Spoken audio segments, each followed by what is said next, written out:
बिस्मिल्लाहिर्रहमानिर्रहीम। Today we will discuss about the tenses. Tenses कहते हैं ज़माने को या पीरियड ऑफ टाइम को। तो ज़माने के लिहाज से या पीरियड ऑफ टाइम के लिहाज से टेंसेस को 3 टाइप्स में डिवाइड किया गया है।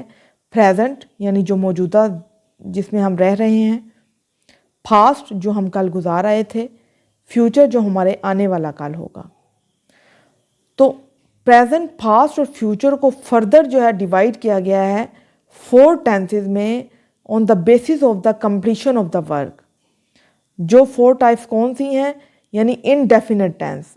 इन का मतलब होता है नॉट, डेफिनेट का मतलब होता है कंप्लीट, नॉट कंप्लीट का मतलब होता है कि काम अभी कंप्लीट नहीं है। कॉन्टिन्यूस का मतलब होता है जारी रहना, यानी काम अभी जारी है, वर्क अभी जारी है। परफेक्ट का मतलब होता है काम या वर्क कंप्लीट है। परफेक्ट कॉन्टिन्यूस का मतलब होता है कि कंप्लीट भी है काम और जारी भी है। तो हम कह सकते हैं कि प्रेजेंट, पास्ट और फ्यूचर को फर्दर 4 टाइप्स के टेंसेस में डिवाइड किया गया है on the basis of the completion of the work. कौन कौन से? Present indefinite tense, present continuous tense, present perfect tense, present perfect continuous tense. Total 4 tenses हैं। Past indefinite tense, past continuous tense, past perfect tense, past perfect continuous tense, 4 tenses. Future indefinite tense, future continuous tense, future perfect tense, future perfect continuous tense, 4 tenses. तो total 4 + 4 + 4 = 12 tenses, यानी total जो है वो 12 tenses हैं। सबसे पहले हम पढ़ेंगे प्रेजेंट टेंस के हवाले से, मौजूदा ज़माने के बारे में। इसमें जो फर्स्ट टाइप का टेंस है वो है प्रेजेंट इनडेफिनेट टेंस। इन का मतलब नॉट, डेफिनेट का मतलब कंप्लीट, नॉट कंप्लीट यानी काम इनकम्प्लीट है। जितने भी इनडेफिनेट टेंस हैं सिवाय पास्ट इनडेफिनेट टेंस के, प्रेजेंट इनडेफिनेट टेंस या फ्यूचर इनडेफिनेट टेंस, वर्ब की हमेशा फर्स्ट फॉर्म यूज़ होगी। 12 टेंसेस में सिर्फ फास्ट इंडेफिनेट टेंस ऐसा टेंस है कि जिसमें वर्ब की सेकंड फॉर्म इस्तेमाल होगी सिंपल सेंटेंस बनाते वक्त। लेकिन जब हम नेगेटिव या इंटरेक्टिव बनाएंगे यानी डिड नॉट और डिड का इस्तेमाल करेंगे तो फास्ट इंडेफिनेट टेंस में फिर वर्ब की फर्स्ट फॉर्म ही यूज़ होगी। अब प्रेजेंट इंडेफिनेट टेंस में हेल्पिंग वर्ब डू और डज का इस्तेमाल होता है। फर्स्ट पर्सन यानी आई वी को फर्स्ट पर्सन कहते हैं, इसके साथ डू, हमेशा डू लगता है। सेकंड पर्सन यू और ब्रैकेट में दे लिखा है इस वजह से क्योंकि दे है थर्ड पर्सन, लेकिन जो फंक्शन यू का है वही दे परफॉर्म करता है। दे के साथ, यू के साथ कभी आपने इज नहीं लगाया, यू आर, यू वर लगाते हैं, तो दे आर, दे वर होता है। Third person he, she, it और एनी सिंगल नेम होगा तो उसके साथ डज लगेगा। नेगेटिव सेंटेंसेस बनाते वक्त डू और डज के साथ नॉट लगा देते हैं, यानी डू नॉट और डज नॉट का इस्तेमाल होता है। इंटरेक्टिव सेंटेंसेस बनाते वक्त डू और डज को सेंटेंस के स्टार्ट में ले आते हैं। अब वर्ब की जो फर्स्ट फॉर्म है उसके साथ एस या ई एस का इजाफा कैसे किया जाता है? अगर किसी सेंटेंस में third person he, she, it और any single name as a subject आ रहा हो तो फिर हम वर्ब के साथ एस या ई एस का इजाफा करेंगे। अदरवाइज हम एस या ई एस का इजाफा फर्स्ट पर्सन और सेकंड पर्सन के साथ बिल्कुल नहीं करते। सिर्फ third person he, she, it और एनी सिंगल नेम होगा तो फिर हम वर्ब के साथ एस या ई एस का इजाफा करेंगे। आगे चल के मैं आपको ये बताऊंगी कि एस किस वर्ब के साथ लगाना है, ई एस किस वर्ब के साथ लगाना है। अब एग्जाम्पल ले लेते हैं। I write a letter. आई क्या है? फर्स्ट पर्सन, यानी फर्स्ट पर्सन आई हुई, सेकंड पर्सन यू और ब्रैकेट में दे, इनके साथ हमेशा वर्ब की फर्स्ट फॉर्म लगेगी, एस या ई एस का इजाफा नहीं होगा। आई राइट अ लेटर। और जब इसको नेगेटिव बनाना है तो मैंने आपसे कहा था क्योंकि इसमें एस या ई एस का इजाफा भी नहीं होता तो इसमें डज की बजाय डू लगेगा, डू नॉट। ठीक है, तो आई फर्स्ट पर्सन और सेकंड पर्सन के साथ नेगेटिव बनाते वक्त डू नॉट, और थर्ड पर्सन के साथ ही, शी, इट और एनी सिंगल नेम होगा तो डज नॉट। तो आई है फर्स्ट पर्सन है, I do not write a letter. इसी तरह जब नेगेटिव इंटरेक्टिव बनाएंगे तो डू को सेंटेंस के स्टार्ट में ले आएंगे, बाकी सारा सेंटेंस ऐसे ही रहेगा। Do I not write a letter.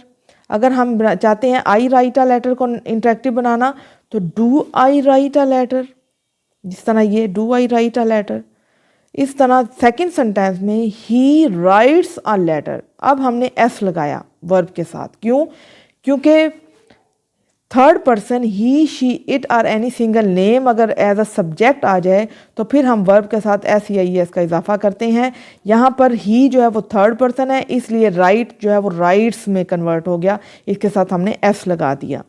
और जब नेगेटिव बनाना है तो he does not write a letter, अब आप कहेंगे एस कहाँ गया? तो बेटा देखें, डू के साथ हमने ई एस अटैच कर दिया तो ये डज बन गया। तो जब हमने ई एस लगा के इसको डज बना दिया तो अब दोबारा हम वर्ब के साथ एस या ई एस का इजाफा नहीं करेंगे, उसको हटा देंगे, उसको रिमूव कर देंगे। तो फिर हम राइट्स को राइट बना देंगे, he does not write a letter. जब इंटरेक्टिव बनाएंगे डज को सेंटेंस के स्टार्ट में ले आएंगे, does he not write a letter. और जब सिंपल सेंटेंस का नेगेटिव इंटरेक्टिव बनाएंगे तो does he write a letter. अब क्वेश्चन ये अराइज होता है कि एस या ई एस जो है वो किस वर्ब के साथ लगाएं, किस वर्ब के साथ एस लगाएं, किस वर्ब के साथ ई एस लगाएं। तो बेटा ये एक सिंपल सा जो है वो ट्रिक है, बल्कि ऑथेंटिक जो है वो ट्रिक है कि ऐसे वर्ब ई एस, पहले मैं आपको बताऊंगी कि ई एस जो है वो किन वर्ब्स के साथ लगता है क्योंकि वो लिमिटेड हैं। ऐसे वर्ब्स जिनके एंड पे सी एच आ जाए, एस एच आ जाए, ओ, जी, डबल एस और एक्स आ जाए तो उनके साथ ई एस लगाते हैं। फॉर एग्जाम्पल, अगर किसी वर्ब के एंड पे सी एच आ जाए, जैसे वॉच है, सी एच आ गया तो वॉचेस। एस एच अगर किसी वर्ब के एंड पे आ जाए, जैसे वॉश है तो वॉशेस।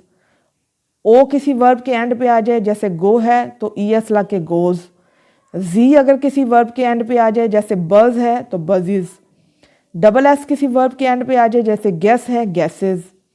एक्स अगर किसी वर्ब के एंड पे आ जाए, जैसे मिक्स है मिक्सेस। इसके अलावा अगर किसी वर्ब में या कि कोई वर्ब जो है वो वाई पे एंड हो रहा हो और वाई से पहले कॉन्सोनेंट हो, यानी आपको पता है कि इंग्लिश में 26 अल्फ़ाबेट्स होते हैं, उन 26 अल्फ़ाबेट में से 5 जो है वो वाउल होते हैं, यानी ए, ई, आई, ओ, यू, और बाकी जितने अल्फ़ाबेट्स हैं उनको कॉन्सोनेंट कहते हैं। तो अगर किसी वर्ब के एंड पे वाई आ जाए और वाई से पहले कॉन्सोनेंट हो तो फिर हम वाई को आई में कन्वर्ट करके साथ ई एस लगा देते हैं। जैसे क्राई, क्राई में वाई एंड पे है, वाई से पहले आर कॉन्सोनेंट है तो क्राइज हो जाएगा। ड्राई वाई एंड पे है, वाई से पहले आर कॉन्सोनेंट है तो ड्राइज हो जाएगा, वाई आई में कन्वर्ट होके साथ ई एस लग जाएगा। फ्लाई, वाई जो है वो क्या है, एंड पे है और उससे पहले जो है वो कॉन्सोनेंट एल है तो फ्लाइज हो जाएगा। Worry into worries. बाकी जितने भी रिमेनिंग वर्ब्स होंगे उनके साथ एस लगेगा। सिर्फ वो लिमिटेड वर्ब्स ऐसे हैं जिनके साथ ई एस लगेगा, बाकी सब के साथ एस लगेगा। जैसे फॉर एग्जांपल बाय के साथ बायज एस लगा है। अब आप कहेंगे ये भी तो एंड हो रहा है वाई पे, तो बेटा वाई पे तो एंड हो रहा है लेकिन वाई से पहले कंसोनेंट नहीं है, वाउल है, यू है, तो इसलिए सिर्फ एस लगेगा। इसी तरह स्टे में वाई तो एंड पे ख़त्म हो रहा है, एंड पे जो वर्ड वाई पे ख़त्म हो रहा है लेकिन वाई से पहले कंसोनेंट नहीं है, वाउल है, इसलिए सिर्फ एस लगा है। इसी तरह प्ले, प्लेज, वांट, वांट्स, सी, सीज। नेक्स्ट हमारे पास है प्रेजेंट कॉन्टिन्यूस टेंस। कॉन्टिन्यूस का मतलब होता है जारी रहना। जितने भी कॉन्टिन्यूस टेंस है, चाहे वो प्रेजेंट कॉन्टिन्यूस है, चाहे वो पास्ट कॉन्टिन्यूस है, चाहे वो फ्यूचर कॉन्टिन्यूस है, आपने याद रखना है वर्ब की हमेशा फर्स्ट फॉर्म यूज़ होगी प्लस आईएनजी का इस्तेमाल होगा। हेल्पिंग वर्ब का डिफरेंस आता है सब टेंसेज में। हेल्पिंग वर्ब इसमें इज़, आर, एम का इस्तेमाल होगा। नेगेटिव सेंटेंस बनाते वक्त हम इज़, आर, एम के साथ नॉट लगा देते हैं। इंटरेक्टिव सेंटेंसेस बनाते वक्त इज़, आर, एम को सेंटेंस के स्टार्ट में ले आते हैं। For example, he is writing a letter, is helping verb इस्तेमाल हुआ, राइट के साथ आईएनजी जो है वो फर्स्ट फॉर्म के साथ आईएनजी लग गया तो राइटिंग बन गया। He is writing a letter, जब हमने नेगेटिव बनाना है he is not writing a letter. जब इंटरेक्टिव बनाएंगे is he not writing a letter, और जब हम इस सिंपल सेंटेंस को इंटरेक्टिव बनाएंगे तो इज़ को सेंटेंस के स्टार्ट में ले आएंगे, is he writing a letter. ये था हमारे पास प्रेजेंट कॉन्टिन्यूस टेंस। नेक्स्ट है प्रेजेंट परफेक्ट टेंस। परफेक्ट का मतलब होता है कंप्लीट। जितने भी परफेक्ट टेंस है, चाहे वो प्रेजेंट परफेक्ट है, चाहे वो पास्ट परफेक्ट है, चाहे वो फ्यूचर परफेक्ट है, वर्ब की हमेशा थर्ड फॉर्म यूज होगी। डिफरेंस इनके हेल्पिंग वर्ब में होगा। हेल्पिंग वर्ब इसमें प्रेजेंट परफेक्ट में हैज़ और हैव का इस्तेमाल होता है। नेगेटिव सेंटेंसेस बनाते वक्त हैव नॉट, हैज़ नॉट लगाते हैं। इंटरेक्टिव सेंटेंसेस बनाते वक्त हैज़ और हैव को सेंटेंस के स्टार्ट में ले आते हैं। अब क्वेश्चन ये राइज होता है हैज़ किसके साथ लगाएं और हैव किसके साथ लगाएं। तो बेटा ये आपने याद रखना है कि third person he, she, it or any single name अगर हो एज अ सब्जेक्ट तो आपने उसके साथ हैज़ लगाना है, बाकी सब के साथ हैव लगेगा। यानी third person he, she, it or any single name के साथ हैज़ और बाकी सब के साथ have. For example he has written a letter. अब ही क्या है? Third person. He, she, it or any single name जो है वो थर्ड पर्सन को कहते हैं। तो यहाँ पर थर्ड पर्सन आ गया तो उसके साथ हमेशा हैज़ लगेगा। He has written a letter. अगर नेगेटिव बनाना है he has not written a letter. Interactive बनाएंगे तो has he not written a letter. और अगर इस सिंपल सेंटेंस को इंटरेक्टिव बनाना है has he written a letter. They have played cricket. अब दे के साथ हैव लगा है। मैंने आपसे कहा था सिर्फ third person he, she, it or any single name होगा तो उसके साथ हैज़ लगेगा, बाकी सब के साथ हैव लगेगा। They have played cricket. They have not played cricket. Have they not played cricket और have they played cricket. Next जो हमारा टेंस है वो है प्रेजेंट परफेक्ट कॉन्टिन्यूस टेंस। यानी काम परफेक्ट कंप्लीट भी है, कॉन्टिन्यूस जारी भी है।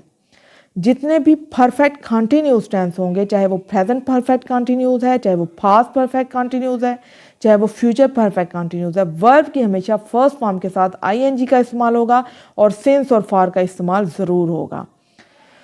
Helping verb present perfect continuous में हैज़ बीन और हैव बीन का इस्तेमाल होता है। नेगेटिव सेंटेंसेस बनाते वक्त हैज़ नॉट बीन और हैव नॉट बीन लगता है, जबकि इंटरेक्टिव सेंटेंसेस बनाते वक्त सिर्फ हैज़ और हैव को सेंटेंस के स्टार्ट में लेके आएंगे, बीन वहीं पे रहेगा जहाँ पर मौजूद है। फॉर एग्जाम्पल अब बात ये आती है कि सिंस जो है वो कहाँ पर यूज़ हो और फॉर कहाँ पर यूज़ हो, ये पहले आपको बताना ज़रूरी है। बेटा सिंस जो है वो वहाँ पर लगता है जहाँ पर पॉइंट ऑफ टाइम को बताया गया हो। यानी कि जैसे he has been living in this house since 1947। वो इस मकान में 1947 से रह रहा है। अब पॉइंट ऑफ टाइम यानी 1947 में वो इस मकान में आ गया था, उसके बाद से ये 1947 से इस मकान में रहता जा रहा है। अब कंटिन्यूसली रहता जा रहा है, कोई पता नहीं कब तक रहेगा। ठीक है, पॉइंट ऑफ टाइम बताया गया है। इसी तरह जितने भी बजे वाले सेंटेंस है, 2 बजे, 3 बजे, 4 बजे, 2 o'clock, 3 o'clock, 4 o'clock, उसके साथ सेंस लगेगा क्योंकि पॉइंट ऑफ टाइम बताया जा रहा है। ठीक है, उसी तरह अगर she has been writing a letter since morning, since evening, since night, since afternoon, since 9 AM, since 8 PM, यहाँ पर जो है वो पॉइंट ऑफ टाइम बताया जा रहा है कि सुबह के वो सुबह से जो है वो ख़त लिख रही है, वो शाम से ख़त लिख रही है, वो रात से ख़त लिख रही है, वो दोपहर से ख़त लिख रही है, वो सुबह से ख़त लिख रही है, वो 8 PM यानी शाम के 8 बजे से ख़त लिख रही है। तो ये सारे क्या हैं, यहाँ पर पॉइंट ऑफ टाइम बताया गया हो, वहाँ पर हम सिंस लगाते हैं। अब फॉर कहाँ लगाते हैं? जहाँ पर सिर्फ पीरियड ऑफ टाइम बताया गया हो, पॉइंट ऑफ टाइम ना बताया गया हो। यानी फॉर 2 सेकेंड्स, 2 सेकेंड को हम काउंट कर सकते हैं, 1 हो गया, 2 सेकेंड हो गया, 3 सेकेंड। अब ये नहीं बताया गया कि सुबह के 2 सेकेंड से लेकर she has been writing a letter for 2 seconds. कौन से 2 सेकेंड्स? सुबह के, शाम के, कौन से? इसी तरह फॉर 4 मिनट्स, ये भी पीरियड ऑफ टाइम बताया गया, पॉइंट ऑफ टाइम नहीं बताया गया कि 4 मिनट्स, सुबह के 4 मिनट से इवनिंग के, नाइट के, आफ्टरनून के, कौन से 4 मिनट। इसी तरह फॉर 6 आवर्स, ये भी पीरियड ऑफ टाइम सिर्फ बताया गया है, कौन से आवर्स, सुबह के, शाम के, दोपहर के। ठीक है, फॉर 18 डेज सिर्फ पीरियड ऑफ टाइम बताया गया है, फॉर 3 वीक्स सिर्फ पीरियड ऑफ टाइम बताया गया है, फॉर 1 मंथ, कौन सा, सितंबर का, अक्टूबर का, नवंबर का, कौन सा, पॉइंट ऑफ टाइम नहीं बताया गया, पीरियड ऑफ टाइम बताया गया है। फॉर 30 ईयर्स, कौन से 30 ईयर्स, 1947 से लेके ऑनवर्ड के 30 ईयर्स, कौन से, पॉइंट ऑफ टाइम नहीं बताया गया, सिर्फ पीरियड ऑफ टाइम बताया गया, इसलिए फॉर लगा है। आई होप कि आप अंडरस्टैंड कर चुके होंगे कि सिंस किसके साथ लगेगा और फॉर किसके साथ लगेगा। एग्जाम्पल अब हम ले लेते हैं प्रेजेंट परफेक्ट कॉन्टिन्यूस की। She has been living in this house since 1999, यानी वो पॉइंट ऑफ टाइम बता दिया गया कि 1999 से वो इस घर में रह रही है और रहती जा कंटिन्यूसली रह रही है। अब ये नहीं पता कि कब तक रहेगी, ठीक है।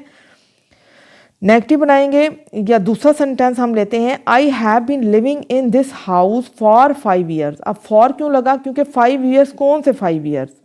क्या वो 1947 से शुरू होते हैं 5 ईयर्स? क्या वो 2023 से शुरू होते हैं? क्या 2024 से शुरू होते हैं? कौन से 5 ईयर्स? आई हैव जब नेगेटिव बनाएंगे तो I have not been living in this house for 5 years. जब इंटरेक्टिव बनाएंगे have I not been living in this house for 5 years, ठीक है। और जब सिंपल सेंटेंस को हम इंटरेक्टिव बनाएंगे तो have I been living in this house for 5 years. Next जो टेंस हमारे पास आता है वो है पास्ट टेंस, जो हमारा कल गुजर गया था। उसमें पास्ट इंडेफिनिट टेंस, मैंने आपको बताया था कि 12 टेंसेस में सिर्फ पास्ट इंडेफिनिट टेंस ऐसा टेंस है जिसमें सिंपल सेंटेंस बनाते वक्त वर्ब की हमेशा सेकंड फॉर्म यूज़ होगी और किसी टेंस में सेकंड फॉर्म यूज़ नहीं हुई। हेल्पिंग वर्ब इसमें डिड का इस्तेमाल होगा। जब नेगेटिव सेंटेंस बनाएंगे तो डिड नॉट लगाएंगे और फिर वर्ब की फर्स्ट फॉर्म लगाएंगे। क्यों? क्योंकि बेटा डू डिड डन होता है, यानी डिड ऑलरेडी डू की सेकंड फॉर्म है। सेकंड फॉर्म जब हमने लगा दी है तो दोबारा सेकंड फॉर्म लगाने की कोई ज़रूरत नहीं है। फिर हम इसको फर्स्ट फॉर्म में जो है वो कन्वर्ट कर देते हैं। तो डिड नॉट जो है वो के बाद हम फर्स्ट फॉर्म ऑफ वर्ब लगाएंगे। जब इंटरेक्टिव सेंटेंस बनाएंगे तो डिड को at the start of the sentence ले आएंगे और उसके साथ भी फर्स्ट फॉर्म लगाएंगे क्योंकि डिड जो है वो ऑलरेडी सेकंड फॉर्म लग चुकी है। फॉर एग्जांपल सिंपल सेंटेंस बनाया है, I wrote a letter. Second form write, wrote, written होता है, तो second form of verb use हुई है। जब नेगेटिव बनाएंगे तो डिड नॉट का इस्तेमाल करेंगे। आई डिड नॉट, फिर अब रोट को राइट में कन्वर्ट कर देंगे। क्यों? क्योंकि डिड जो है वो ऑलरेडी सेकंड फॉर्म लग चुकी है। तो I did not write a letter. फिर इंटरेक्टिव बनाएंगे, did I write a letter, यानी इसको did I write a letter. Past continuous tense, next जो हमारा टेंस है, जितने भी कॉन्टीन्यूस टेंस है मैंने आपको बताया था, चाहे वो प्रेजेंट कॉन्टीन्यूस हैं, वो पास्ट कॉन्टीन्यूस हैं, वो फ्यूचर कॉन्टीन्यूस हैं, वर्ब की हमेशा फर्स्ट फॉर्म के साथ आईएनजी का इस्तेमाल होगा। हेल्पिंग वर्ब इसमें वास और वर इस्तेमाल होते हैं। जब नेगेटिव सेंटेंस बनाते हैं तो वास और वर के साथ नॉट लगा देते हैं, यानी वास not, were not. Interactive sentence बनाते वक्त वास और वर को सेंटेंस के स्टार्ट में ले आते हैं। For example, I was writing a letter, was helping verb इस्तेमाल हुआ, वर्ब के साथ आईएनजी का इस्तेमाल, फर्स्ट फॉर्म ऑफ वर्ब के साथ आईएनजी का इस्तेमाल हुआ। तो आई वास राइटिंग अ लेटर। जब इसको नेगेटिव बनाएंगे, I was not writing a letter. Interactive बनाएंगे तो was I writing a letter. इसी तरह we were playing cricket, negative बनाएंगे we were not playing cricket. Interactive बनाएंगे were we playing cricket. Next जो है वो है past perfect tense. Past perfect tense, जितने भी परफेक्ट टेंस होंगे, चाहे वो प्रेजेंट परफेक्ट है, चाहे वो पास्ट परफेक्ट है, चाहे वो फ्यूचर परफेक्ट है, वर्ब की हमेशा थर्ड फॉर्म यूज होगी। डिफरेंस इनमें हेल्पिंग वर्ब का होगा। हेल्पिंग वर्ब जो है वो उसमें पास्ट परफेक्ट में हैड इस्तेमाल होता है। नेगेटिव सेंटेंस बनाते वक्त हैड नॉट लगा देते हैं। इंटरेक्टिव सेंटेंस बनाते वक्त हैड को at the start of the sentence ले आते हैं। For example, I had written a letter. Written क्या है? थर्ड फॉर्म ऑफ वर्ब है। जब इसको नेगेटिव बनाएंगे, I had not written a letter. जब इंटरेक्टिव बनाएंगे, had I written a letter. इसी तरह past perfect continuous tense, perfect यानी कंप्लीट भी है काम, कॉन्टिन्यूस जारी भी है। जितने भी परफेक्ट कॉन्टिन्यूस टेंस होंगे, चाहे वो प्रेजेंट परफेक्ट कॉन्टिन्यूस हो, चाहे वो पास्ट परफेक्ट कॉन्टिन्यूस हो, चाहे वो फ्यूचर परफेक्ट कॉन्टिन्यूस हो, हमेशा वर्ब की फर्स्ट फॉर्म के साथ आईएनजी प्लस सिंस और फॉर का इस्तेमाल होगा। हेल्पिंग वर्ब इसमें हैड बीन का इस्तेमाल होता है। नेगेटिव सेंटेंस बनाते वक्त हैड नॉट बीन लगाते हैं। इंटरेक्टिव सेंटेंस बनाते वक्त हैड को at the start of the sentence ले आते हैं। For example, they had been living in this house for 5 years. जब इसको नेगेटिव बनाएंगे, they had not been living in this house for 5 years. Interactive जब बनाएंगे, हैड, ये हैड को सेंटेंस के स्टार्ट में ले आएंगे, बाकी सारा सेंटेंस ऐसे ही रहेगा। Had they been living in this house for 5 years, जिस तरह के ये सेंटेंस बनाया गया है। नेक्स्ट जो टेंस हमारे पास है वो है फ्यूचर टेंस। फ्यूचर में भी future indefinite tense. Future indefinite tense, जितने भी इंडेफिनिट टेंस हैं सिवाय पास्ट इंडेफिनिट टेंस के, प्रेजेंट इंडेफिनिट टेंस या फ्यूचर इंडेफिनिट टेंस वर्ब की हमेशा फर्स्ट फॉर्म यूज़ होगी। फास्ट इंडेफिनिट टेंस में भी सिंपल सेंटेंस बनाते वक्त सेकंड फॉर्म यूज़ होगी। जब हम नेगेटिव और इंटरेक्टिव सेंटेंस बनाएंगे तो वर्ब की फर्स्ट फॉर्म लगाएंगे क्योंकि डिड का इस्तेमाल हो जाता है। Helping verb future indefinite tense में विल और शैल का इस्तेमाल होता है। नेगेटिव सेंटेंस बनाते वक्त विल नॉट और शैल नॉट इस्तेमाल होंगे। इंटरेक्टिव सेंटेंस बनाते वक्त विल और शैल को सेंटेंस के स्टार्ट में ले आते हैं। अब विल किसके साथ लगाना है, शैल किसके साथ लगाना है? बेटा याद रखना है कि फर्स्ट पर्सन आई और वी के साथ हमेशा शैल लगता है, बाकी सब के साथ विल लगेगा। For example I shall write a letter. जब इसको नेगेटिव बनाएंगे तो I shall not write a letter. अब आई के साथ शैल क्यों लगा? क्योंकि आई फर्स्ट पर्सन है, इसलिए फर्स्ट पर्सन यानी आई और वी हैं, दोनों हैं, इनके साथ हमेशा शैल लगेगा। जब इंटरेक्टिव सेंटेंस बनाएंगे तो शैल आई राइट अ लेटर। इसी तरह Ali will play cricket. Negative बनाएंगे तो Ali will not play cricket. जब इंटरेक्टिव बनाएंगे will Ali play cricket. Next है फ्यूचर कॉन्टिन्यूस टेंस। कॉन्टिन्यूस का मतलब होता है जारी रहना। जितने भी कॉन्टिन्यूस टेंस है, चाहे वो प्रेजेंट कॉन्टिन्यूस है, फ्यूचर कॉन्टिन्यूस है, पास्ट कॉन्टिन्यूस है, वर्ब के हमेशा फर्स्ट फॉर्म के साथ आईएनजी का इस्तेमाल होगा। Helping verb future continuous tense में विल बी और शैल बी इस्तेमाल होंगे। नेगेटिव सेंटेंस बनाते वक्त विल नॉट बी और शैल नॉट बी का इस्तेमाल होगा। इंटरेक्टिव सेंटेंस बनाते वक्त विल और शैल को सिर्फ eight the start of the sentence ले आएंगे, बी जो है वो वहीं पे रहेगा जहाँ पर मौजूद है। For example I shall be writing a letter. जब इसको नेगेटिव बनाएंगे I shall not be writing a letter.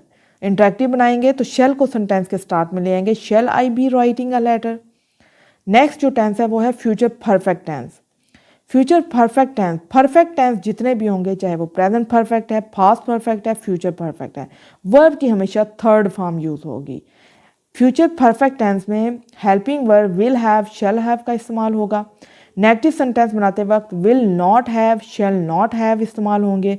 Interactive sentences बनाते वक्त ओनली विल और शैल को सेंटेंस के स्टार्ट में लेके आएंगे, हैव जो है वो वहीं पर रहेगा जहाँ पर मौजूद है।